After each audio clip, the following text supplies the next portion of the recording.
Olá, benditos! Vamos seguindo firmes e fortes. Hoje, no 19º dos 31 dias, desenvolvendo integridade em 1 Samuel. E se você quer ampliar o seu conhecimento deste capítulo, leia também o Salmo 59, que foi escrito por Davi dentro desse contexto, ok? O capítulo de hoje começa com Saul tramando o assassinato do seu genro, Davi. A mente e o coração dele estavam tomados de tal maneira pelo ódio por Davi que ele admitiu abertamente a Jonatas e aos seus servos que planejava matar o genro e que contava com a ajuda deles. Isso deixou a todos em uma situação difícil, porque todos eles amavam Davi. Então Jonatas avisou a Davi sobre as intenções do seu pai e pediu que ele se escondesse nos campos até o dia seguinte, enquanto ele falaria com seu pai em seu favor. E assim ele fez. Foi conversar com seu pai Saul, intercedendo pela vida de Davi, chamando Saul de volta à realidade. Isso exigiu muita coragem, mas foi a coisa certa a fazer pelo seu amigo. Felizmente, Jonatas conseguiu convencer seu pai a voltar atrás na decisão de matar Davi. Ele estava numa fase de sanidade e concordou com seu filho, chegando até a jurar que não mataria Davi. Parece que tinha dado tudo certo. A ordem para matar Davi foi revogada e Saul e Davi estavam juntos novamente, como nos dias anteriores. Até que estourou outra guerra entre os filisteus e os israelitas. Davi saiu e lutou, conquistou uma vitória absoluta e os filisteus fugiram dele.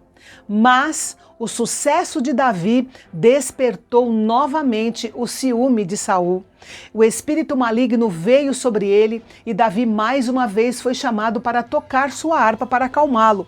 E enquanto o ouvia, Saul segurava uma lança, como da outra vez. Até que num dado momento ele tentou encravar Davi na parede com a lança. Mas Davi se desviou e a lança encravou na parede.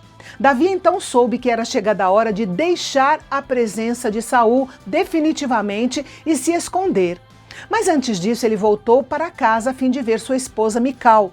Saul imaginou que Davi voltaria para casa e por isso enviou homens à sua casa para ficar de guarda durante a noite e matá-lo quando ele saísse na manhã seguinte.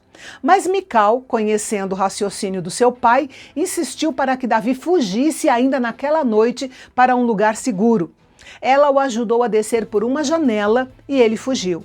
Não deve ter sido fácil para ela escolher ser leal ao pai ou ao marido. Felizmente, ela fez a escolha certa e apoiou seu marido. No seu lugar na cama, ela colocou um ídolo coberto com uma pele de cabra.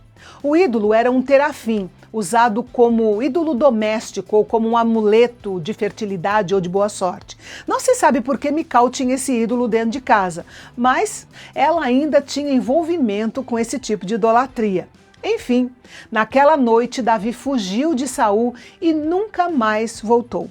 Deste momento até o dia da morte de Saul, Davi passou a viver como um fugitivo. E foi durante essa noite em que Davi escapou que ele compôs uma canção ao Senhor encontrada no Salmo 59. Em tempos de perigo, Davi podia cantar ao Senhor para aliviar o seu medo e a sua dor. Quando o dia amanheceu, os homens de Saul exigiram que Mical lhes entregasse o marido, mas ela lhes disse que ele estava doente. E quando os homens relataram isso a Saul, ele ordenou que lhe trouxessem Davi com cama e tudo. Porém, quando foram buscá-lo, os homens descobriram a verdade, e Mical foi severamente repreendida pelo seu pai por sua dissimulação. E seguindo o exemplo do pai, ela mentiu, dizendo que Davi havia ameaçado matá-la se ela não cooperasse com sua fuga. Davi foi buscar refúgio com Samuel em Ramá e lhe contou tudo o que Saul havia feito. Samuel o levou para a casa dos profetas em Naiote, que era ali mesmo em Ramá, onde eles poderiam adorar ao Senhor e buscar a sua face. Aí aconteceu uma coisa inusitada. Chegou aos ouvidos de Saul que Davi estava em Naiote. Ele então enviou 3 grupos diferentes de soldados para prender Davi. Mas quando os soldados chegavam ao lugar onde os profetas estavam reunidos, eles eram imediatamente tomados pelo Espírito de Deus e começavam a profetizar, louvar e adorar ao Senhor. Os soldados de Saul não se tornaram profetas, mas apenas proferiram palavras inspiradas pelo Espírito de Deus. Foi a forma que Deus usou para proteger Davi e Samuel. 3 grupos de soldados haviam fracassado na tentativa de prender Davi. Então, Saul decidiu ir pessoalmente até Naiote, em Ramá.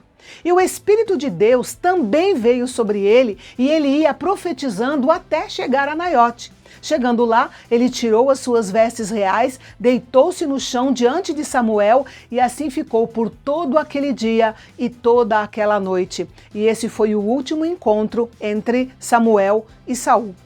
A vida de Saul tem nos mostrado que, infelizmente, uma pessoa pode ser tomada pelo poder de Deus, ter experiências incríveis, mas viver sem nunca se render ao poder de Deus para ter uma vida transformada. Enquanto Saul estava prostrado na escola de profetas em Ramá, Davi escapou e foi encontrar-se com Jonatas em algum lugar próximo a Gibeá.